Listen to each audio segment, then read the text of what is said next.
pasukan Israel kembali menegaskan kesiapannya untuk melanjutkan serangan di jalur Gaza ketika gencatan senjata dengan Hamas berakhir.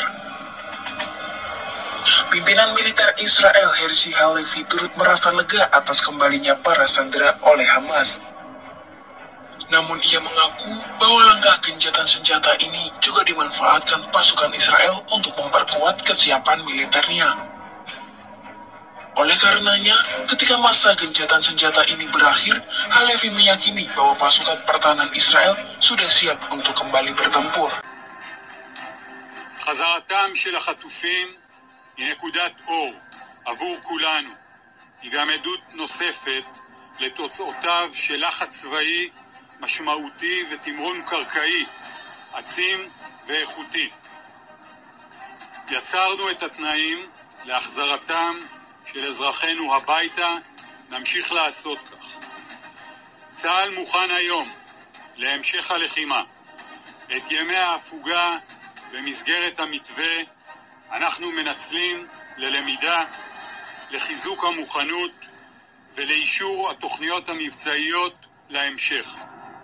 Pimpinan militer Israel itu juga menyinggung soal kegagalan IDF dan Dinas Keamanan pada peristiwa 7 Oktober. Pihaknya akan memastikan akuntabilitas dan akan ada penyelidikan mendasar serta mendalam atas kesalahan tersebut.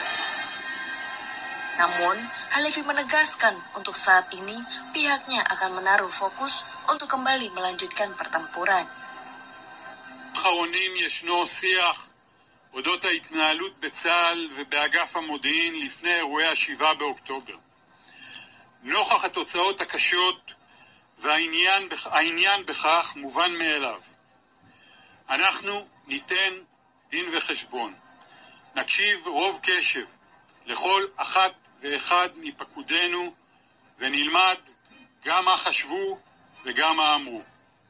צה"ל ובתוכו גם אגף המודיעין כשל באירועי 7 באוקטובר.